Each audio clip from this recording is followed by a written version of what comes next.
эрхэм үзэгчдээ Аялын жим нэвтрүүлгийн шинэ дугаар эхлэж байна. Үзэгч та бүхэндээ газрын диваажин завхан нутгаар аялсан аяллаа тэмдэглэлээ хүргэж байна.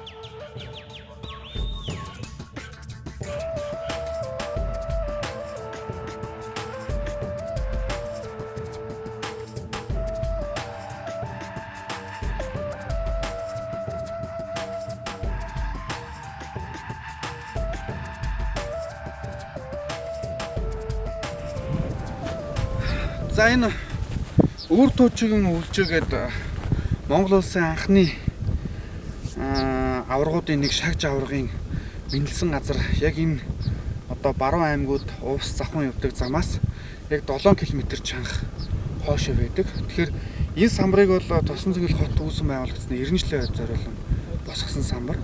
Тэгээ 2-3 удаа хулдааслаад 2-3 сарын дараа хүрээд ирэхээр л ерөөсө бүгдэн ингээд ор мөргөө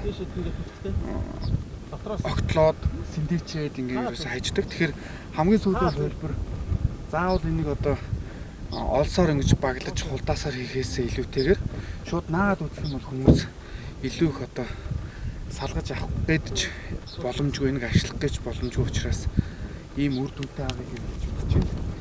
Тэгээд энүүнийг эргээгээд энүүгээр явсан хүмүүс энэ нутгийн их аварга нь бол энэ төрсөн байна гэдэг сайхан Монгол бахархлыг энэгээр зорчоо явж байгаа нийт хүмүүстэй үзүүлэхээр энэ сайхан самбарыг хийсэн байгаа. Тэгээд ямар ч хэлсэн одоо энэнийг хуулах байхаа гэдэгт бол найдаж байна. Магадгүй та бүхэн бас энийг завхан аймгаар яг дайраад явахдаа бас энэ самбарыг сонирхож магадгүй та бүхэн зав зайтайхан бол энэ сайхан аваргын үйлжүүн дээр нь очиод хямралундаа сэрхийх ийм сайхан боломжтой гэдэг хэлмээр байна.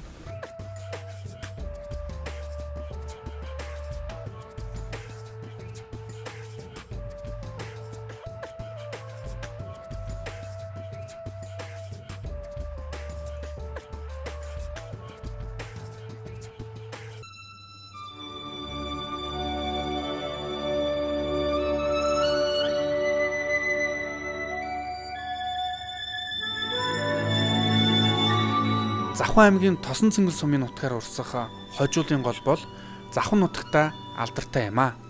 За энэхүү гол бол тархтай нурууны салбар улс олох Марц харихнаас их аван урсаж нутгийн зан олныг ундаалсаар ирсэн юм аа. За энэ гол бол хамгийн гол нь энэ одоо мөнх цэвдэгт уулсын тунгалаг горхиос гадна аршаанаар тижээгдэн урсдаг учраас одоо аршаанаар урсдаг гол гэж нутгийн ард олондоо бол одоо хүнлэгдэн ирсэн ийм гол байгаа.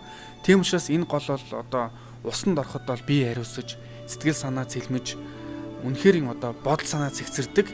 За энэ голын одоо айс савдах нутгийн зан олны аж амьдрал өрмөц хууч домог гэд та бүхэн энэ нутагт айлчж ирэх юм бол бас сонирхолтой олон сонин мэдээллийг бол авч болно. За хамгийн гол нь энэ гол бол нэг 100 орчим км урсаад эдрийн гол цутгаж зам удаа гадагш урсгалтай айс авд багтан хойд мөсөнд далайг бас зордгоор их онцлогтой байгаа. Тийм учраас одоо сэлэн мөрний их эдрийн голд бол бас нэлээд том урсгалын хүчийг нэмж Монгол орныхоо одоо гол их усан санд бол өөрийн томоохон одоо тодтгох хувь нэмрийг оруулдаг ийм байгалийн өрмөс зүй тогтолыг өөртөө агуулсан. За шин чанарын хувьд бол үнэхэрийн одоо үзэсгэлэнтэй байдлыг харуулдаг ийм сайхан гол байгаамаа. Тийм учраас та бүхэн энэ нутагт заавал ирж нэг аялаарай.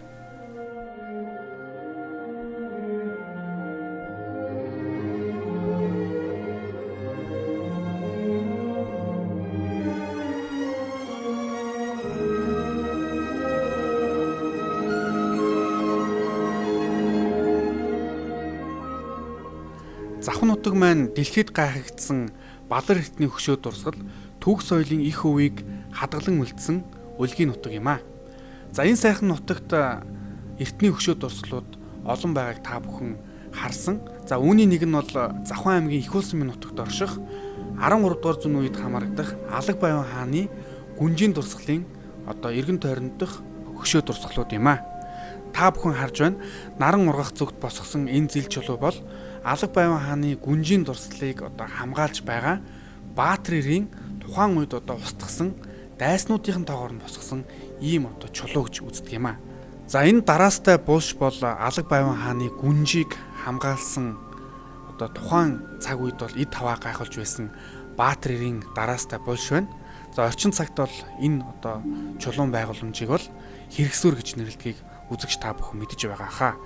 За энэ бол мэлхий чулуун дурсгал байна. За үүний одоо голд бол углуурах хийхэд дээш нь бол гэрэлт хөшөө босгож исэн ийм дүр зураг бол харагдаж байна. Харамсалтай нь бол он цагийн уртад бол хөшөө нь одоо алга болсон байна.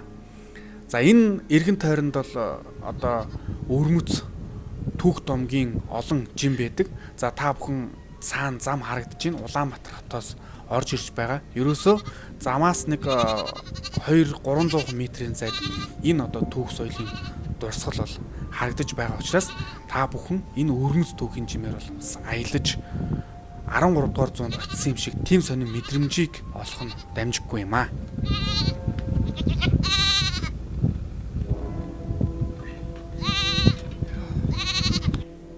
Эртний хөшөө дурсгалууд маань он цагийн уртад илээгдсэн хэдий ч за тухайн цаг үедээ энэ хөшөөг ямар хүн урлаж бүтээснийг бол мэдхийн аргагүй байдаг.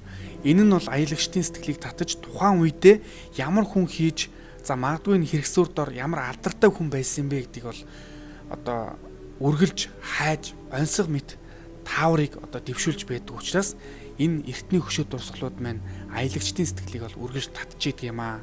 Тийм учраас энэ одоо хөшөө дурсгалыг бид бүхэн одоо байнгын хамгаалтанд авч ялангуяа аялагчд маань магадгүй эргэн тойронд нь одоо эвдэрсэн ч юм уу ямар нэгэн хог шороо янз янзын зүйлүүд байх юм бол тэрнийг өөрийнхөө ухамсараар одоо цэгцлэж янзлаж өөрийн одоо хувь нэмрийг оруулах хэрэгтэй. Энэ түүх соёлын дурсгалыг хамгаалахын тулд гэсэн үг. Тийм учраас бид бүхэн түүх соёлынхоо энэ өв дурсгалыг хамгаалтанд авч цаашдаа үр хойждоо өвлүүлэн үлдэх хэрэгтэй юм аа.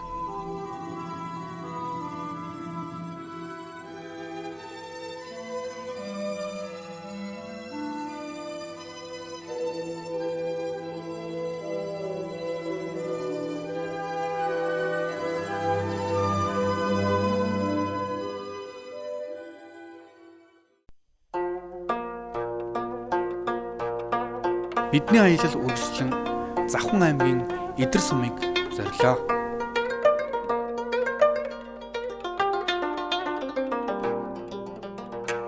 Бүүвэлж харгалдаг Идэр гол бүтэн заяанд хөтөлж урсна. Бүжин зүггүй долгис хөөцөлдүүлж бүгэн саранд туяа нэмнэ. Инхрийлж харгалдаг Идэр гол эртний өрөөл шивнэж цалгин элгэн далдуур хайр дүүргэж өндөр тэнгэрийг намсгаж нийлнэ. Дэлхийн мөрөн Идэр голын тухай нэрд зохиолж яруу найрагч Дамдын сүрэнгийн Урианхай ийхүү өгүүлжээ.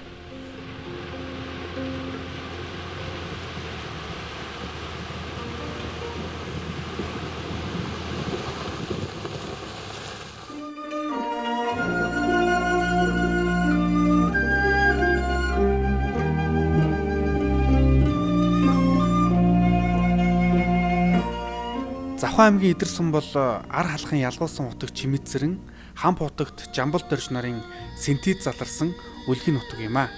Энэ сайхан нутагт өглөөний мандах нарнаар хүрэлцэн ирж нутгийн ард олны өглөөний сайлтай таарсандаа бид бүхэн бас хэд бэлгшээсэн. Хутаг туйлгаадын адис жанлаг оршсон учраас энэ нутгийг бол бурхны орн гэж бас нутгийн зам болон ярьдэм аа.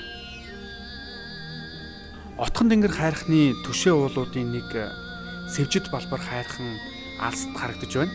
За энэ сайхан уул Идэр сумын төвөөс 25 км-ийн зайд дүнхийн харагддаг. Энэ уулыг анх ялгуусан хутагтын 5 дугаар дүр лусан дамт даржаа лусын санг бүтээж дахин шүтэх ёслолыг анх эхлүүлсэн ийм түүхийн уул мөр байдаг. За далайн төвшнөөс дээш 3100 м гэд бодохоор бол ямар өндөр дүр өгснэг бол та бүхэн бэлхнээ харж болно. Сэвжид балбар хайрхан доод хэсгэрээ өтгөн ой мод, дээд хэсгэрээ асах хатаар хүрээлэгдэж хангаан нурууны сүр хүч эд хавыг гайхуулдгаараа үнэхэрийн бишрэн байдаг. Тийм учраас ялгуулсан хутагтын дөрүүд энэ сайхан уулын өвөрт хүрээ хийдэ босгож зан олондоо ивэл буйнаа хайрлаж явсан нь бол үнэхэрийн бишрэн сайхан байт юм аа.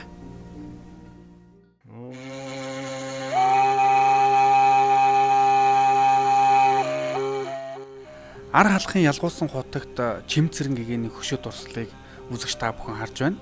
За энэ хөшөө дурсгал бол хутагтын суу алдрыг үр хойчтой өвлүүлэн үлдээснээр их онцлогтой байгаа. За ялангуяа ялгуулсан хутагтын өмнөх дөрүүдэд босгосон энэ хүрээ хийдийн туйран дээр энэ дурсгалыг босгосноор онцлогтой байгаа. За ялгуулсан хутагт гэж ямар хүн байсан юм бэ гэдэг талаар бас та бүхэндээ хүргэх нь зүйтэй байх. Ялгуулсан гэдэг нэрийн дор бол үе дамжин олон гэгээдүүд бол хуулин мэндэлсэн байдаг. За үүний хамгийн сүүлийн дүр нь бол ялгуулсан хутагт чим цэрэн гэгээн байгаамаа.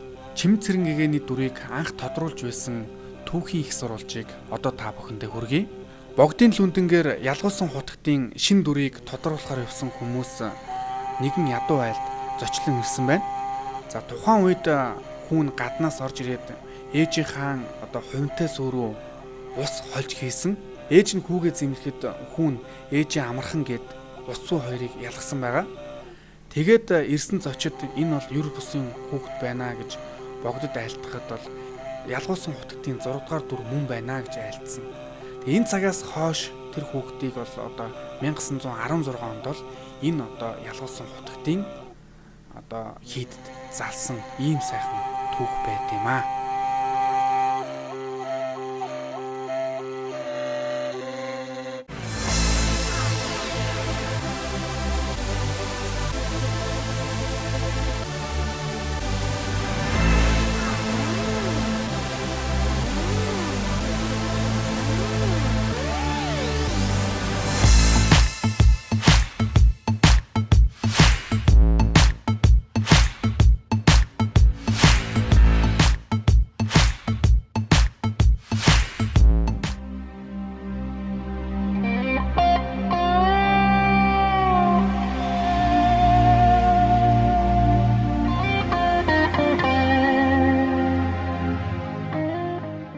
Үзэгч та бүхэндээ ялгуулсан хутагт чим цэрэн гэгээний талаар түүхэн их сурвалжийг өгүүлсэн. Одоо та бүхэндээ эдэр сумын төвд орших хам хутагт Жамбал доржийн гэрэлт хөшөө түүний цадиг түүхийн талаар өгүүлье. Хам хутагт Жамбал дорж бол ялгуулсан хутагтаас дөрүүдийн хувьд бол бага мэндэлсэн ийм хүн байгаа. Гэхдээ ялгуулсан хутагтаас насаар илүү насалсан ийм эгэлгүй чадaltaй бурхны бүрлбаа байсан байгаамаа. За хам хутагт бол хувьсгалын жилүүдэд бол Хатанбаатар Магсарживын шашны талыг хариуцсан ийм зөвлөхөр ажилтдаг хүн байсан байгаа. Тэгээ ард олноо бол энэр нэгүүлсгэх, за нутаг усаа хамгаалахад бол бас түүхэн авьяа байгуулсан ийм хутагт хүн юм а гэж нутгийн зон олон бол амаас ам дамжин ярьдаг. За ялангуяа Хатанбаатар Магсарживын цэрэгт 7 цэргээ өгсөн байгаа. За 7 цэрэг өгөхдөө бол Хатанбаатар Магсарживын их цэрэг бол миний 7 цэргийн хүчээр дутнаа гэж хэлээд явахдаа 7 цэрэгтээ бол 7 яат өгсөн байна. Тэгээд цэргээс буцаж ирэхдээ бол 7 цэрэг нь бол бүгд эсэн мэд ирсэн байдаг. Энэ бүхэн бол хутагтын ивэл хайр хишиг номын далд эд шид ийм хүч байсан юм а гэж бол бас хожимо тэр хүмүүс нь бол дурсан сандг юм а. За ийм л сайхан игэлгүй хүмүүс бол энэ нутагт ивэл буйнаа өгч амьдрасаар ирсэн байна.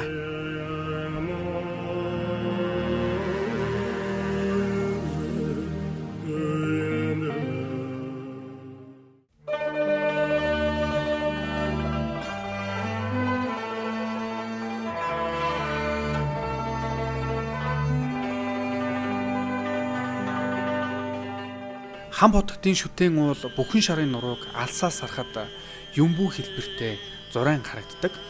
За бүхэн шарын нуруу далайн түвшнээс дээш 3000 м-ийн өнөрт оршдгийг харахад ямар их өнөрт өргөгдсөн уул гэдгийг бол мэдж болно. За ялангуяа эргэн тойронд нь халиур найгах өвсөн төмөн зул гэрэлтэж байгаа юм шиг ийм харагдах нь бол үнэхэрийн содон сайхан сэтгэлийг төрүүлдэг.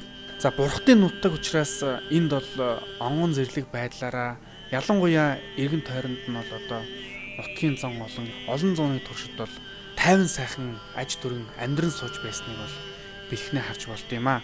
Бүхэн шарын нуруун дээр гарахад бол нэг жил дээр хүний хямрыг дааж төмөн зүгт цацран харагдах тэр уулсын эрч хүч энерги. За ялангуяа их баг отхон тэнгэр хайрхан бол алс дүнхийн харагддаг нь бол үнэхээр сүртэй харагддаг. За нэгэн цагт бол жалхан цутгах Дамдан Базар хэлсэн байт юм байлээ. Өндөр уулын орой дээрээс одоо отхон тэнгэрийг алсаас харах юм бол одоо муу заяан төрөхгүй сайн сайхныг одоо хүртэж явах учиртай гэж ярьдаг. Тийм учраас бүхэн шарын нуруунд дээрээс бол отхон тэнгэрийг харахад бол үнэхэрийн одоо сүртэй байгалийн тэр төгс үзэгдэл зүй зохицлыг бол тайван сайхан байдалд бол харж болдог юм аа. Энэ сайхан нурууны тухай олон сайхан шүлэг одоо дуу байдаг. Ялангуяа төрийн шагналт цаг доржийн бавуу доржийн одоо битсэн бүхэн шарын нуруу гэдэг энэ сайхан дууны шүлэг бол үнэхээр энэ байгалийн зураглалыг бол харж болно. Үүл нь одоо мөнгөн тамганы дүрстэй, өвс нь төмөн зулын гэрэлтэй гэж хэлхийг харахад бол үнэхэрийн одоо энэ нуруу бол бурхны за мөн одоо сүсэг бишрэлтэй холбоотой хүмүүсийн тэр сэтгэлийг бол өөрийн ирэхгүй эзэмддэг юм байгаа. За овооны хувьд бол одоо тэнгэрийн одоо тэр эрч хүч энергийг газар руу одоо оруулаж ялангуяа лус авдгийг харагдаж нутгийн зан олноо одоо дөрвөн улиралд бол тэгш дүүрэн жаргалтай амьдрах тэр сайхан буян заяаг бол оршоож өгсөн байдаг. Тийм учраас энэ одоо бүхэн шарын нурууг бол хам хотог жамбалд орж ивэл буяндаа багтааж энэ одоо овоог өөрөө одоо шүтэн залбирч нутгийн зан олны буян заяаг даатгаж ирсэн гэж ярьдаг. Бүхэн шарын нуруу бөхчүүдийн хямрал ундааг титгдэг хямртай бол тийм учраас бүхэн шарын нурууны овоог дахих үед бөхчүүд эд хаваа гайхуулж тухайн жилийнхэн өнгийг шинжсэн ийм барилдааныг хийдэг. За энэ барилдаанд хамгийн сайн барилдсан бөхчүүд бол аймаг болон улсын наадамд дээгүр барилддаг гэсэн ийм яриа байт юм аа. За энэ яриаг нотлож олон бөхчүүд бол амжилтыг үзүүлсэн байдаг. Тухайлбал урт гарт маамын лав гарслан бол улсад нэг төрүүлсэн ийм түүхэн амжилтыг үзүүлсэн байдаг. За мөн одоо Монгол улсын гард жаргал сайхан бол бас мөн одоо энэ овооны одоо наадамд барилдаж мөн л одоо анхныхаа барилдааны одоо гарааг хийж исэн. Тэгээ үүнээс улбаалan энэ сайхан уулныхаа ивэл буйнаар бол Монгол улсын гард тэмээх эрхэм үндтэй одоо цолыг хүртсэн гэж бол гард маань бол ярьдсан байлээ. Энэ бүхэн бол одоо хүн байгалийн шүтэлцээ одоо уул усаа шүтсний бас нэг хэрэг гавья буян заяа дэлгэрэн оршиж байгаагийн нэгэн илрэл юм аа.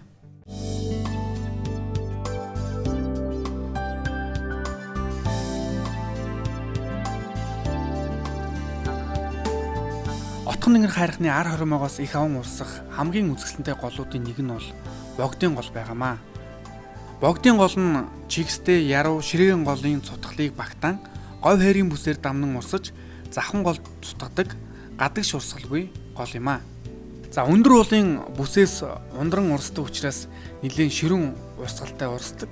Тийм учраас заваар аялах, за мөн одоо аялагчид гол даган одоо аялах тэр байгалийн үзмжийг бол богдын гол үзүүлдэг. Ялангуяа одоо мөнгөд хийсэн орчмоор бол богдын голын үзмж төгс төр сайхан одоо байдлыг бол харж болд юм аа.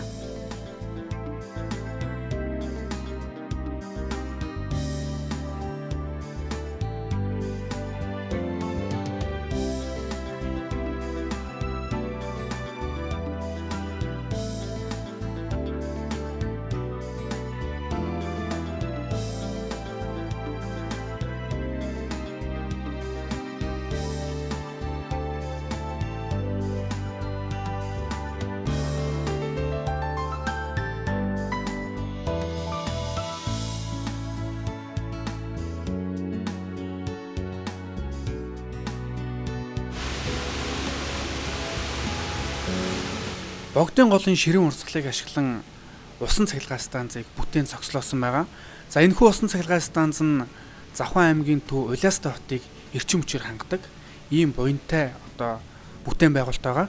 За үүнээс гадна усан цахилгаан станцын илүүдл их ус нь одоо байгалийн хамгийн сүртэй үзэгдэл болох хүрхрээг бий болгодог. За энэ хүрхрээг бол би хувьдаа бодохдоо орхны хүрхрээний дараа орох хэмжээний ийм том хүрхрээ гэж бодож байгаа. Тийм учраас үзэгч та бүхэн одоо даян уулыг зорихтой ч юм уу аль эсвэл отхон тэнгэрийн аршаан совллыг зорих замдаа богдын голын усан цахилгаан станцын бүтээн байгуулалтаа танилцахаас гадна энэ одоо усан хүрхрээн хамгийн гайхамшигтай одоо байгалийн сүр хүчийг үзхийг урьж байна.